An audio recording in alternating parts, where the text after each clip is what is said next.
Next question है, मतदान में प्रयुक्त स्याही में क्या होता है जो उसे बहुत दिनों तक बरकरार रखता है। तो जो हम मतदान देने जाते हैं तो हमारी नाखून में स्याही लगाई होती है। तो वह किसकी लगाई होती है? सिल्वर नाइट्रेट की लगाई हुई होती है। और हमारे हमारे घर में जो अपने फेस को देखने के लिए मिरर यूज़ करते हैं, उसके पीछे भी जो कोटिंग की जाती है वह भी सिल्वर नाइट्रेट की जाती है। नेक्स्ट है, विटामिन शब्द का प्रयोग सबसे पहले किस वैज्ञानिक ने किया था। तो जो विटामिन शब्द है उसको सबसे पहले प्रयोग किया था फंक ने। और जीव विज्ञान जो शब्द है उसको सबसे पहले प्रयोग किया था अरिस्टो ने, अरिस्टोटल के द्वारा। नेक्स्ट क्वेश्चन है, कार्बन डेटिंग का प्रयोग किस में होता है। कार्बन डेटिंग का हम लोग जीवाश्म की आयु का निर्धारण करने के लिए करते हैं। कोई जीवाश्म जो है पृथ्वी के, जो हमारी ज़मीन है उसके अंदर कोई जीवाश्म है, मान लो हमें उसकी आयु का पता लगाना है कि वह कितने सालों में वह चेंज हुई है, तो हम उसमें कार्बन डेटिंग विधि का उपयोग करेंगे। और हमारी जो पृथ्वी की आयु है इसको यूरेनियम विधि के द्वारा पहचान किया जाता है। और इसी तरीके से मैं रिलेटेड और बता देती हूँ, जैसे पेड़ पौधे होते हैं उनकी आयु का निर्धारण करना है तो उसमें जो वार्षिक वलय होते हैं उनको काउंट करके किया जाता है। जैसे मान लो ये एक पेड़ है और इस पेड़ को काट दिया गया यहाँ से, तो इसमें क्या होता है देखना, इस तरीके से गोलाकार बनी हुई होती है उसके अंदर में इस तरीके से, तो इन्हीं को काउंट किया जाता है। नेक्स्ट है, कौन सी धातु अम्लों के साथ प्रतिक्रिया कर हाइड्रोजन गैस उत्पन्न करती हैं। तो कैल्शियम जो होती है वो अम्ल के साथ क्रिया करके हाइड्रोजन गैस उत्पन्न करती है। नेक्स्ट है, मार्स गैस का प्रमुख रचक कौन होता है। तो मार्स गैस किसको बोला जाता है? मीथेन को बोला जाता है मार्स गैस, और इसका फार्मूला होता है CH4।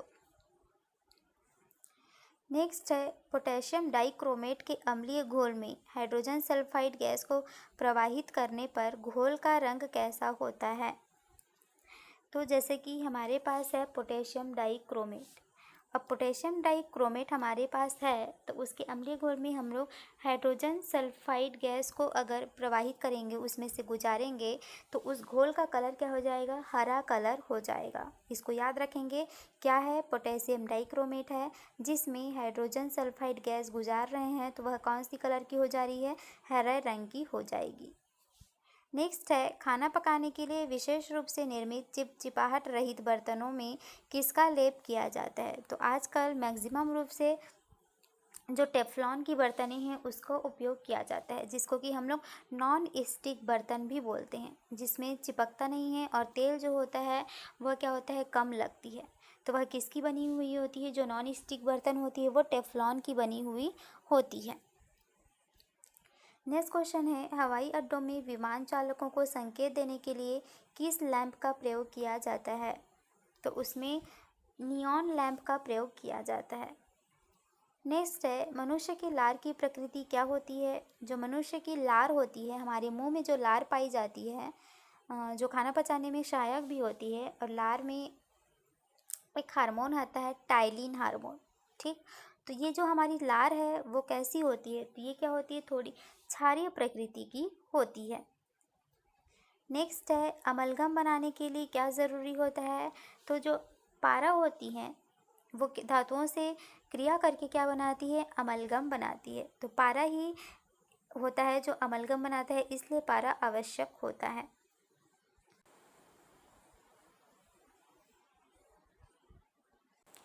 नेक्स्ट क्वेश्चन है, रेडियो एक्टिव पदार्थों की खोज किसके द्वारा किया गया था। तो जो रेडियो एक्टिव पदार्थ हैं उसकी खोज हेनरी बैकुरेल के द्वारा किया गया था। जितने भी रेडियो एक्टिव पदार्थ होते हैं, रेडियोधर्मी पदार्थ होते हैं, वे जब जलते हैं तो अल्फा, बीटा और गामा किरणें जो है उत्सर्जित करते हैं।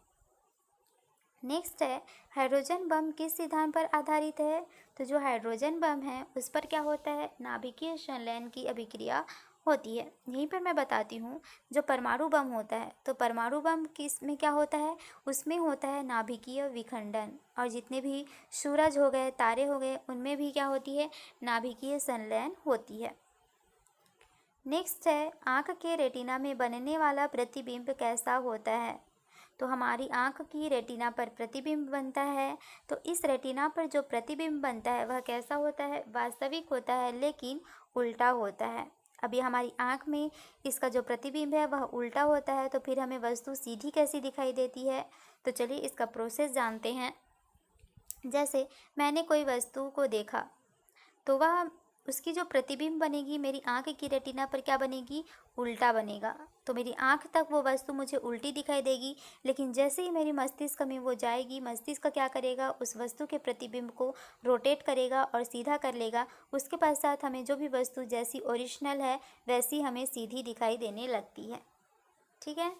तो अगर आपसे पूछे कि हमारे जो प्रतिबिंब होती है वो कहाँ पर सीधी होती है, तो हमारे मस्तिष्क में सीधा होता है। नेक्स्ट क्वेश्चन है, आजकल सड़कों पर रोशनी के लिए प्रायः पीले लैंपों का प्रयोग किया जाता है। उन लैंपों में कौन सा गैस रहता है? तो ऐसे लैंपों में सोडियम गैस रहता है। तो आजकल सड़कों पर जो बल्ब लगी हुई होती हैं रोशनी के लिए, उसमें पीले लैंप का उपयोग रहता है और उसमें कौन सी गैस भरी हुई होती है? सोडियम गैस भरी हुई होती है।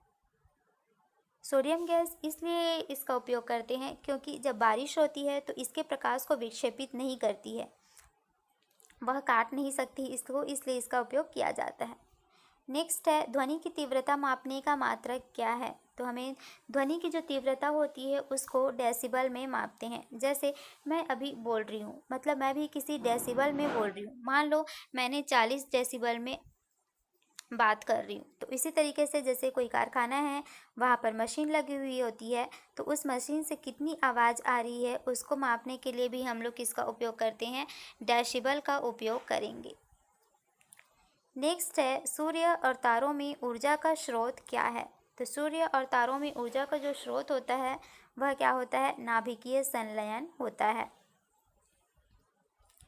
नेक्स्ट है, नाइट्रोजन मैग्नीशियम धातु के साथ प्रतिक्रिया कर किस यौगिक का निर्माण करता है? तो जो नाइट्रोजन होता है, मान लो उसको मैंने मैग्नीशियम के साथ प्रतिक्रिया करा ली, तो क्या बनेगा? मैग्नीशियम नाइट्राइड बनेगा। नेक्स्ट है, थायराइड ग्रंथि की सक्रियता का पता लगाने के लिए किस समस्थानिक का उपयोग किया जाता है? तो हमारी जो थायराइड ग्रंथि होती है उसके बारे में पता लगाने के लिए हम लोग आयोडीन की जो समस्थानिक होती है, आयोडीन की 131 समस्थानिक, इसका उपयोग करते हैं। और एक होता है कोबाल्ट 60। तो कोबाल्ट 60 समस्थानिक का उपयोग किसके लिए किया जाता है? कैंसर के उपचार के लिए किया जाता है। नेक्स्ट है, रॉक सॉल्ट किसका अयस्क है? तो जो रॉक सॉल्ट है वो सोडियम का अयस्क होता है। नेक्स्ट क्वेश्चन है, 1950 ईस्वी तक मुंबई की गलियों में रोशनी के लिए किस ईंधन का इस्तेमाल किया जाता था? तो पहले क्या था? तो कोल गैस का उपयोग किया जाता था। बाद में इसके बाद क्या किया गया? सोडियम लैंपों का उपयोग किया जाने लगा है अब।